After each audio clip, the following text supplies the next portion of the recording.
List goes on and on and on and on and on.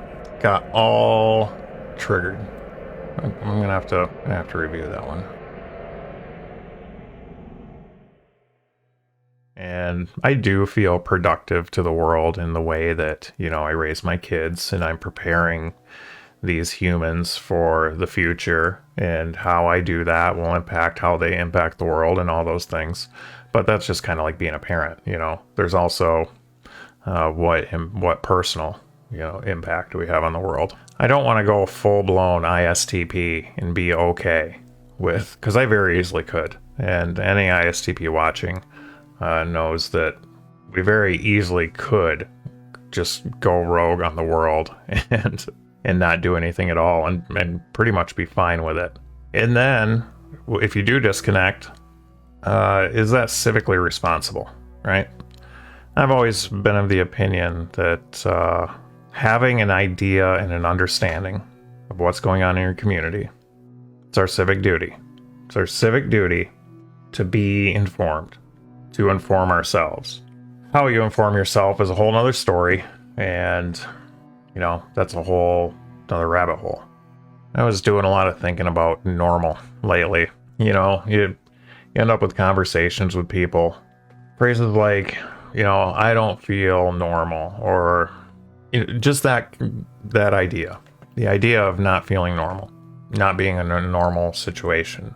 But that's as it relates to your life, not just like some unique situation on some specific day. We're talking, what is normal in life these days? What I find the least appealing is when someone says, I just don't have time for all that stuff. It's just not that important. People make it seem like it's too important. This is what was happening in the 60s, right? With segregation and civil rights and the indifference in people. That's the real problem. It's not necessarily the radical wings of ideology. It's the indifference in the middle who refuse to say anything. Let's talk about what happened in York, Pennsylvania this week. An elected public school board, banned that. They're not technically banned yet, but they banned a whole bunch of books from the school library. Like a children's book called I Am Rosa Parks, right? It's exactly what it sounds like. A children's story about the courage that Rosa Parks had. All-white school board bans the book.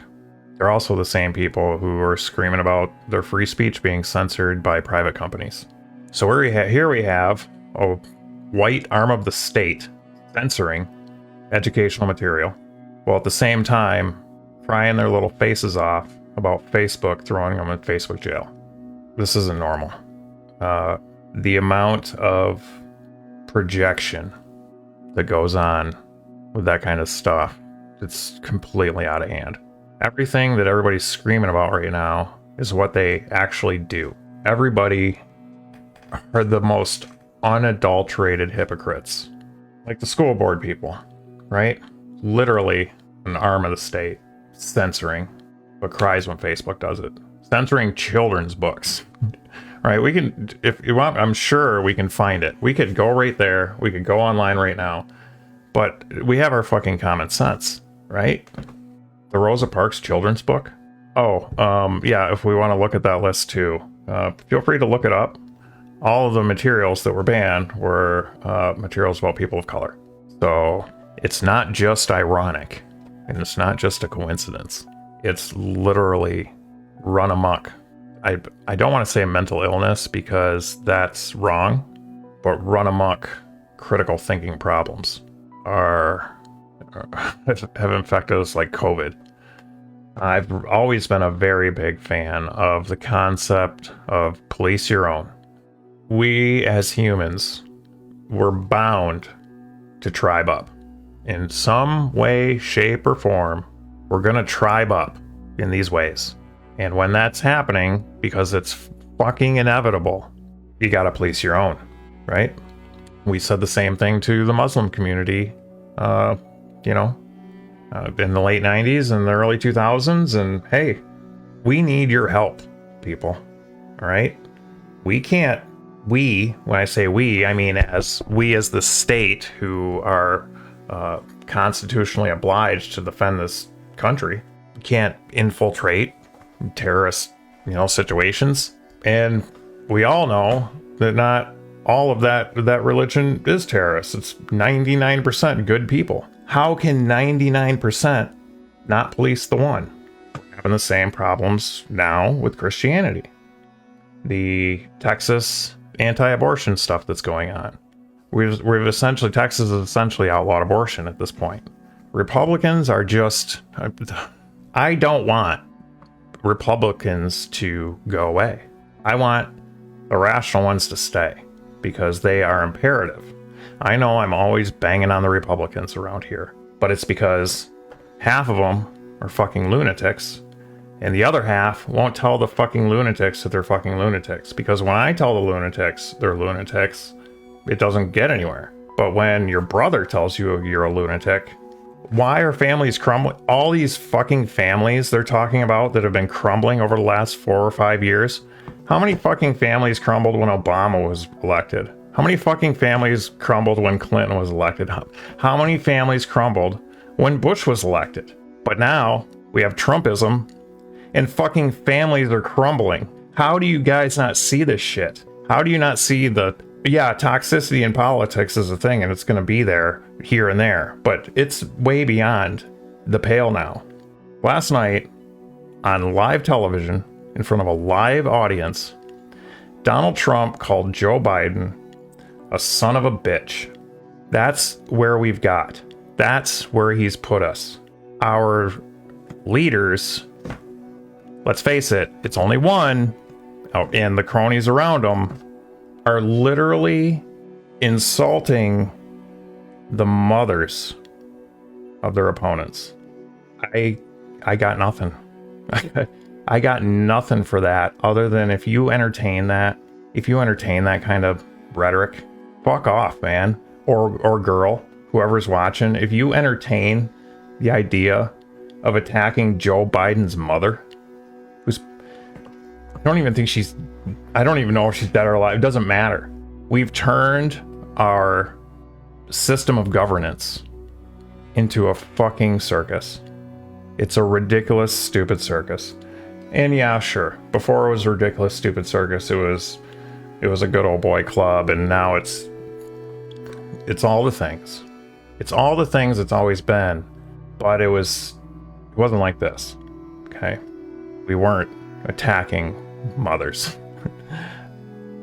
Can Donald Trump bring us lower? I'm absolutely sure he can. I'm sure he can pull it off, and I'm sure he's going to find a way tomorrow to encourage some other absolute baloney.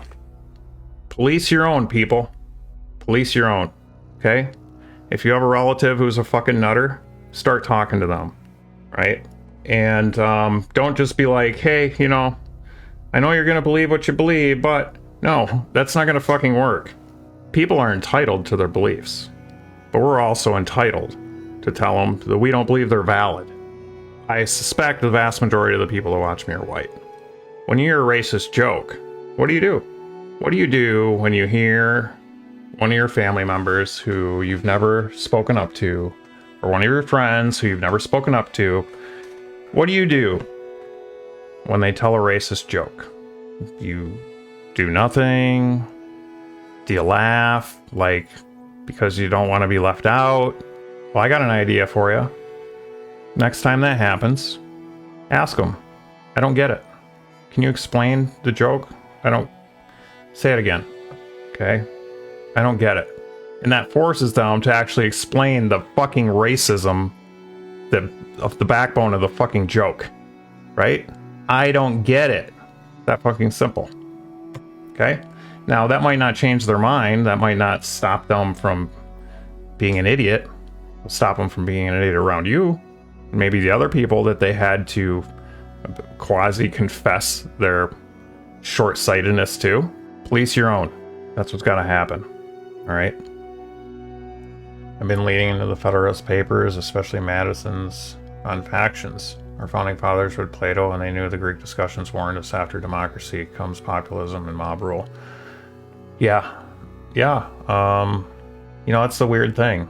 Republicans right now are running around trying to change state rules that will remove the power to oversee elections from independent state authorities like the Secretary of State, etc., or however their state is set up. There's a whole bunch of Republican legislatures right now that are trying to put it in the power of the congressman, the actual legislature. Some have even gone through with it. In fact, what a great idea. Let's have the people who are trying to elect, or the people who are already elected, let's have them oversee their own elections, right? That's what they're doing. The people who are crying about cheating elections are setting up laws to cheat elections. Wake the fuck up, people. Fucking kill me, please. List goes on and on and on and on and on.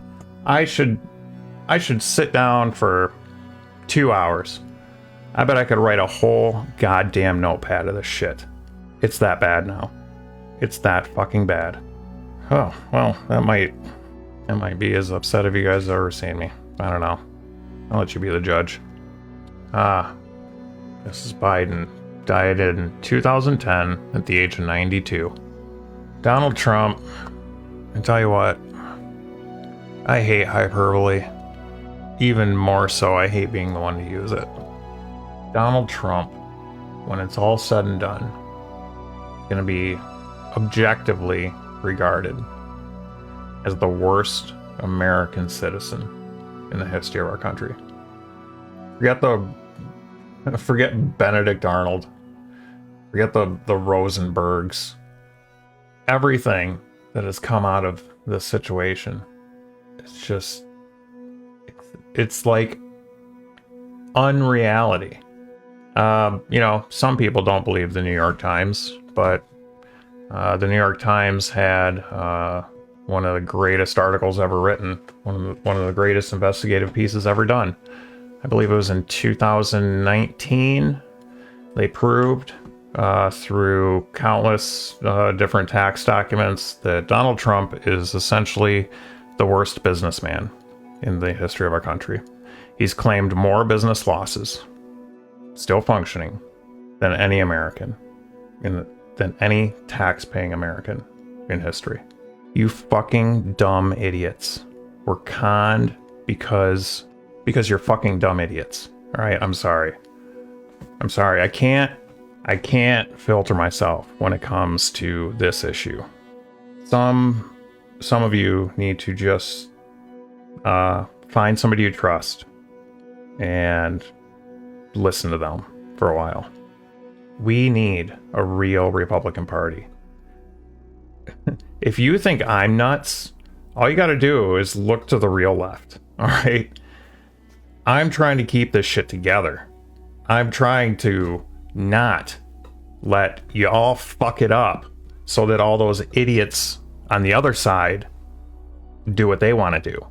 Because if you guys keep sending these people into office, Lauren Boebert, Marjorie Taylor Greene, okay, I'll stop right there.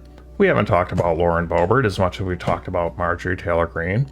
Let's talk about how Lauren Boebert got her financials in 9 months late, and it turns out she spent her campaign funds to pay her rent on her restaurant and paid back taxes with campaign funds. I'm out of words. I'm officially out of words.